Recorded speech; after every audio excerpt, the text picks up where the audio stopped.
ketiga. Muslihat Haman untuk memunahkan orang Yahudi. Sesudah peristiwa-peristiwa ini, maka Haman bin Hamedata, orang Agag, dikaruniailah kebesaran oleh Raja Ahasiweros, dan pangkatnya dinaikkan serta kedudukannya ditetapkan di atas semua pembesar yang ada di hadapan baginda. Dan semua pegawai raja yang di pintu gerbang istana raja berlutut dan sujud kepada Haman. Sebab demikianlah diperintahkan raja tentang dia.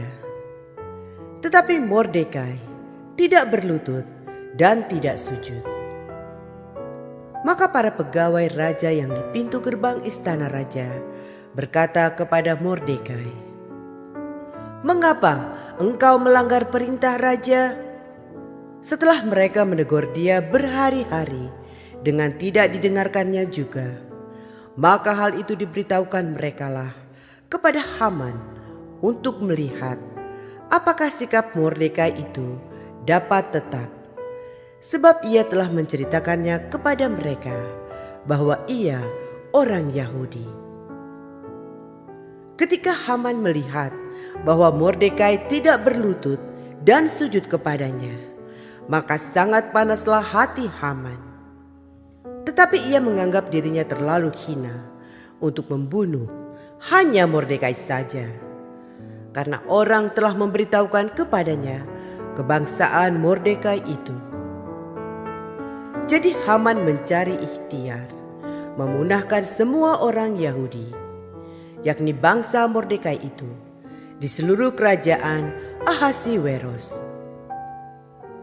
Dalam bulan pertama, yakni bulan Nisan, dalam tahun ke-12 zaman Raja Ahasiweros, orang membuang pur, yakni undi, di depan Haman, hari demi hari dan bulan demi bulan, sampai jatuh pada bulan yang ke-12, yakni bulan Adar.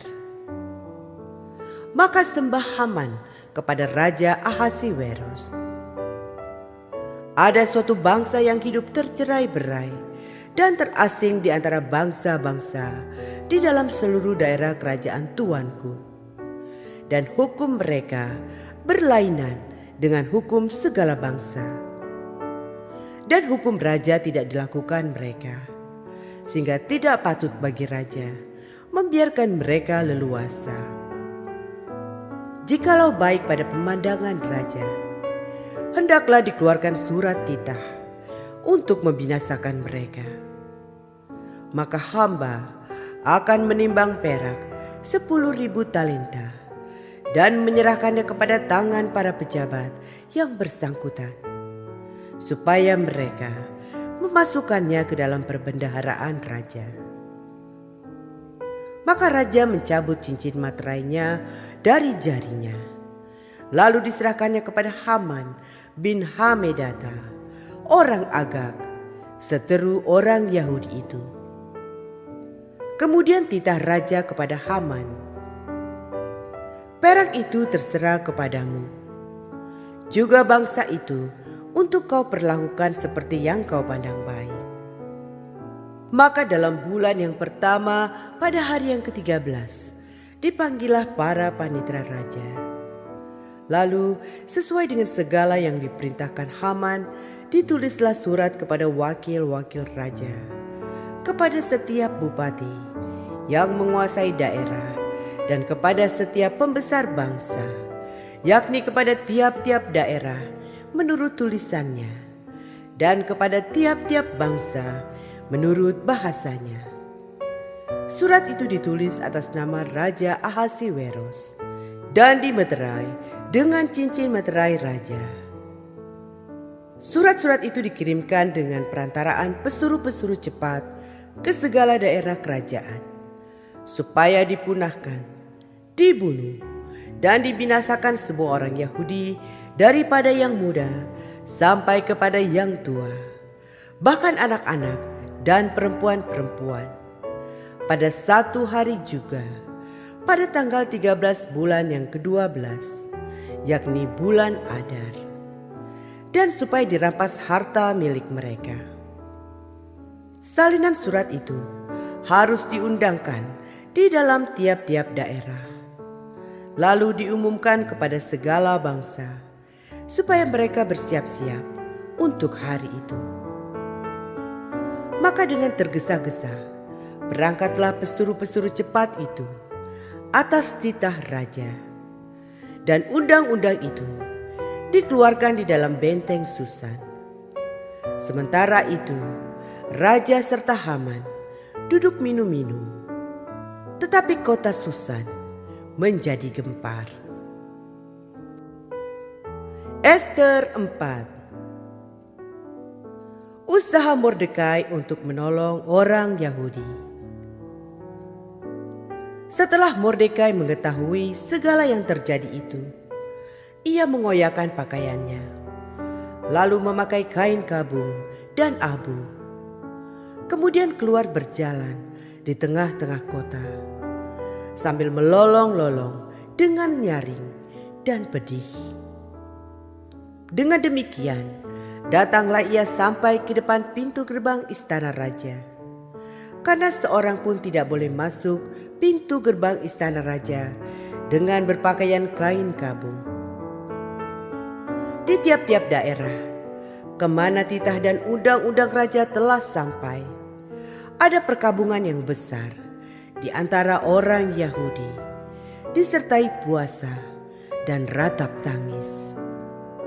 Oleh banyak orang dibentangkan kain kabung dengan abu sebagai lapik tidurnya. Ketika dayang-dayang dan sida-sida Ester memberitahukan hal itu kepadanya, maka sangatlah risau hati sang ratu. Lalu dikirimkannyalah pakaian supaya dipakaikan kepada Mordekai, dan supaya ditanggalkan kain kabungnya daripadanya. Tetapi tidak diterimanya. Maka Ester memanggil Hatach, salah seorang sida-sida raja yang ditetapkan baginda melayani dia. Lalu memberi perintah kepadanya, menanyakan Mordekai untuk mengetahui apa artinya dan apa sebabnya hal itu. Lalu keluarlah Hatach mendapatkan Mordekai di lapangan kota yang di depan pintu gerbang istana raja. Dan Mordekai menceritakan kepadanya segala yang dialaminya, serta berapa banyaknya perak yang dijanjikan oleh Haman akan ditimbang untuk perbendaharaan raja sebagai harga pembinasaan orang Yahudi. Juga salinan surat undang-undang yang dikeluarkan di Susan untuk memunahkan mereka itu diserahkannya kepada Hatach supaya diperlihatkan dan diberitahukan kepada Ester. Lagi pula Hatach disuruh menyampaikan pesan kepada Ester supaya pergi menghadap raja untuk memohon karunia-Nya dan untuk membela bangsanya di hadapan baginda. Lalu masuklah Hatach dan menyampaikan perkataan Mordekai kepada Ester. Akan tetapi, Ester menyuruh Hatach memberitahukan kepada Mordekai. Semua pegawai raja serta penduduk daerah-daerah kerajaan mengetahui bahwa bagi setiap laki-laki atau perempuan yang menghadap raja di pelataran dalam dengan tiada dipanggil, hanya berlaku satu undang-undang, yakni hukuman mati. Hanya orang yang kepadanya raja mengulurkan tongkat emas yang akan tetap hidup. Dan aku selama 30 hari ini tidak dipanggil menghadap raja. Ketika disampaikan orang perkataan Ester itu kepada Mordekai, maka Mordekai menyuruh menyampaikan jawab ini kepada Ester. Jangan kira karena engkau di dalam istana raja, hanya engkau yang akan terluput dari antara semua orang Yahudi. Sebab sekalipun engkau pada saat ini berdiam diri saja, bagi orang Yahudi akan timbul juga pertolongan dan kelepasan dari pihak lain. Dan engkau dengan kaum keluargamu akan binasa. Siapa tahu, mungkin justru untuk saat yang seperti ini, engkau beroleh kedudukan sebagai ratu. Maka Ester menyuruh menyampaikan jawab ini kepada Mordekai. Pergilah, kumpulkanlah semua orang Yahudi yang terdapat di Susan, dan berpuasalah untuk aku. Janganlah makan dan janganlah minum 3 hari lamanya, baik waktu malam, baik waktu siang. Aku serta dayang-dayangku pun akan berpuasa demikian.